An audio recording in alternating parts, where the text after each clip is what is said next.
En fait, il y a eu beaucoup de choses qui se sont faites entre notre dernière réunion, c'est-à-dire beaucoup de rendez-vous qui permettent de régler plein de petits problèmes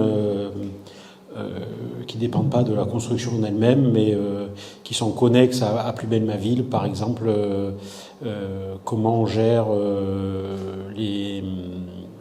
on appelle ça les limites de propriété avec nos voisins, comment on gère les derniers locataires qui restent dedans, etc., etc. Donc il y a eu beaucoup de réunions.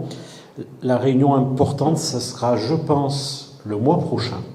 Parce que je pense que le mois prochain, on aura à peu près géré toute la problématique de Plus belle ma ville.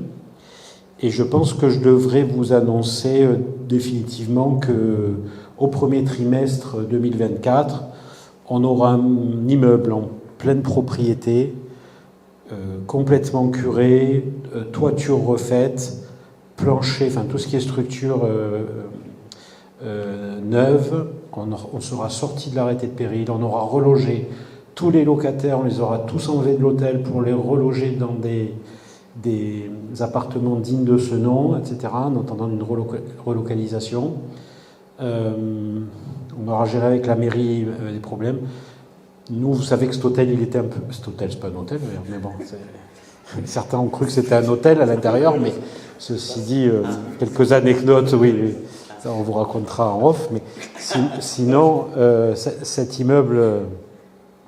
C'est un peu notre Jérusalem à nous, hein, parce qu'il y a une mosquée, une église et une synagogue, donc mais ça se passe plutôt bien ici. En tout cas, on aura réglé justement toutes ces problématiques de proximité et on aura également redonné, je pense,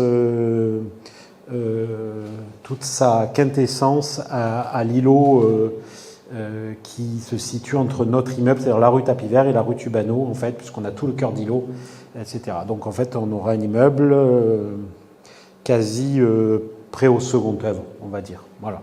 Donc ça, j'espère vous l'annoncer le mois prochain. Pour l'instant, il y a encore plein de petits trucs à régler. Des gens ont vu des personnes, etc. Et on travaille. En fait, ça avance, c'est un peu long, mais franchement, il y a un travail qui est incroyable, qui est fait aussi avec notre AMO Antoine et Alexandre Panzani. Voilà, c'est à peu près tout ce que j'ai à vous dire. Si ce n'est que je vous rappelle qu'aujourd'hui, on est en situation transitoire quand même sur cet immeuble, puisqu'on a levé des fonds où la majeure partie d'entre vous est actionnaire. On a levé 1,1 million via les transformeurs. Et on a une ligne de 2 millions en fait pour faire les trucs. Et il va falloir prendre des décisions derrière qu'on prendra sûrement en janvier tous ensemble. Voilà. Oui. Si je peux me permettre, parce que tu es un peu modeste, reloger 20 personnes, parce que là on s'est collé à tout le monde.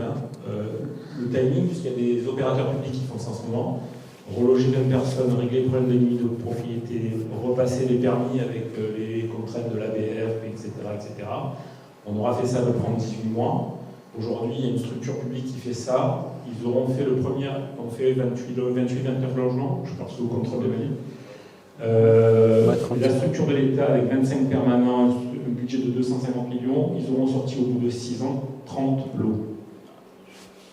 On fait ça en 18 mois. Donc, l'accélération, le travail que tu as fait avec toute l'équipe, il est quand même... je vais juste le dire parce que c'est quand même... Tu te présentes des tentes comme ça, mais c'est un vrai défi. Non, mais ça va bien dans ce qu'on s'est fixé au départ, c'est-à-dire nous on est flexible, on n'a pas de contraintes, on n'a pas une réglementation aussi publique qui est très compliquée, on n'est pas 6 commissions pour prendre une pseudo-décision qui ne tiendra pas, etc. Et là on voit justement tout ce qu'on peut apporter à la requalification de la ville. Et ça c'est génial. Même si aujourd'hui on ne le voit pas encore, mais je pense que bientôt vous verrez, peut-être quand on fera déjà la prochaine visite du site.